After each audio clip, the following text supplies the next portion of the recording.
ನಾವು ರಮ್ಯಾ ಕೇಸ್ ವಿಚಾರಕ್ಕೆ ಬರೋಣ.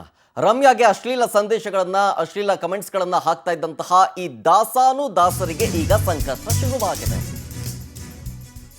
11 ಮಂದಿಯನ್ನ ತೀವ್ರ ವಿಚಾರಣೆ ಮಾಡ್ತಾ ಇದ್ದಾರೆ ಪೊಲೀಸ್ ಅಧಿಕಾರಿಗಳು.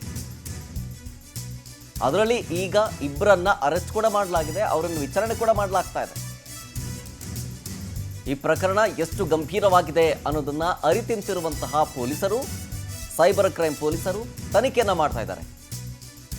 ರಮ್ಯಾ ಕಂಪ್ಲೇಂಟ್ ಕೊಟ್ಟಿರ್ತಾರೆ 43 ಐಡಿಗಳ ವಿರುದ್ಧ, ಮನವಿಯನ್ನ ಮಾಡ್ಕೊಳ್ತಾರೆ ಕ್ರಮ ತೆಗೆದುಕೊಳ್ಳೋದಕ್ಕೆ.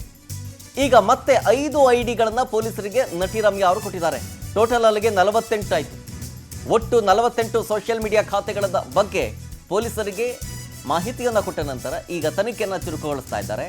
ಆ 48 ಐಡಿಗಳ IP ಅಡ್ರೆಸ್ ಅನ್ನ ಕೊಡಿ ಅಂತ ಹೇಳಿ ಕೋರಿ ಸೋಷಿಯಲ್ ಮೀಡಿಯಾ ಸಂಸ್ಥೆಗಳಿಗೆ ಪತ್ರವನ್ನ ಪೊಲೀಸ್ ಅಧಿಕಾರಿಗಳು ಬರೆದಿದ್ದಾರೆ. ಡೀಟೇಲ್ಸ್ ಕೊಡ್ತಾರೆ ಇದ್ರ ಬಗ್ಗೆ ನಮ್ಮ ಪ್ರತಿನಿಧಿ ಸುಚಿತ್ರಾ ಲೈವ್ನಲ್ಲಿ. ಸುಚಿತ್ರಾ, ಈ ದಾಸರಿಗೆ ಈಗ ಸಂಕಷ್ಟ ಎದುರಾಗಿದೆ. ಅದರಲ್ಲೂ ಪ್ರಮುಖವಾಗಿ 43 ಇತ್ತು, ಈಗ 48 ಅಕೌಂಟ್ಗಳಾಯಿತು. ಈಗ IP ಅಡ್ರೆಸ್ ಕೊಡಿ ಅಂತೇಳಿ ಸಂಸ್ಥೆಗೆ ಸೋಷಿಯಲ್ ಮೀಡಿಯಾ ಆಯಾ ಭಾಗದ ಇನ್ಸ್ಟಾಗ್ರಾಮು, ಫೇಸ್ಬುಕ್ಕು ಆ ಸಂಸ್ಥೆಗಳಿಗೆ ಮನವಿ ಪತ್ರವನ್ನು ಮಾಡಿರೋದು ID ಕೊಡಿ ಅಂತ. ಸದ್ಯ ಈ ವಿಚಾರ ಯಾವ ಹಂತದಲ್ಲಿದೆ? ಶರತ್, ಏನು ದರ್ಶನ್ ಫ್ಯಾನ್ಸ್ ಅಂತ ಹೇಳಿ ರಮ್ಯಾಗೆ ಕೆಟ್ಟದಾಗಿ ಮೆಸೇಜ್ ಅಥವಾ ಅಶ್ಲೀಲವಾಗಿ ಮೆಸೇಜನ್ನು ಮಾಡ್ತಿದ್ದವರ ಮೇಲೆ ನಟಿ ರಮ್ಯಾ ಕಮಿಷನರ್ ಕಚೇರಿಗೆ ಬಂದು ದೂರನ್ನು ದಾಖಲಿಸಿದ್ರು. ಅದ ನಂತರದಲ್ಲಿ ಕಮಿಷನರ್ ಕಚೇರಿಯಿಂದ CCB ಸೈಬರ್ ಕ್ರೈಮ್ ಪೊಲೀಸರಿಗೆ ಈ ಒಂದು ಕೇಸ್ ವರ್ಗಾವಣೆ ಆಯಿತು.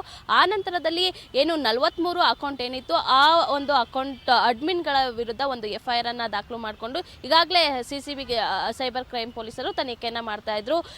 ಈಗಾಗಲೇ 11 ಮಂದಿ ವಿಚಾರಣೆಯನ್ನು ಕೂಡ ನಡೆಸಲಾಗಿದೆ. ಇಬ್ಬರು ಕೂಡ ವಶಕ್ಕೆ ಪಡೆದುಕೊಂಡಿದ್ದಾರೆ. ಏನು ವಿಜಯನಗರದ ಓಬ್ಲೇಶ್ ಹಾಗೂ ಚಿಕ್ಕಬಳ್ಳಾಪುರದ ಗಂಗಾಧರ್ ಅನ್ನೋ ವ್ಯಕ್ತಿಯನ್ನ ಈಗಾಗಲೇ ಅರೆಸ್ಟ್ ಅನ್ನ ಕೂಡ ಮಾಡಿರುವಂಥದ್ದು.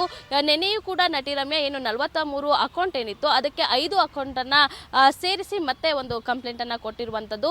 ಈಗಾಗಲೇ CCB ಪೊಲೀಸರು ಇನ್ಸ್ಟಾಗ್ರಾಮ್ ಒಂದು ಸಂಸ್ಥೆಗೆ ಒಂದು ಲೆಟರ್ ಅನ್ನ ಬರೆದಿದೆ IP ಅಡ್ರೆಸ್ ಅನ್ನ ಕೊಡೋದಕ್ಕೆ. ಈಗಾಗಲೇ 3 ದಿನ ಆಗಿರೋದ್ರಿಂದ ನಾಳೆ ಅಥವಾ ನಾಡಿದ್ರಲ್ಲಿ ಈ ಒಂದು IP ಅಡ್ರೆಸ್ ಅನ್ನ ಇನ್ಸ್ಟಾಗ್ರಾಮ್ ಸಂಸ್ಥೆಯವರು CCB ಪೊಲೀಸರಿಗೆ ಕೊಡುವಂತಹ ಚಾನ್ಸಸ್ ಕೂಡ ಇದೆ.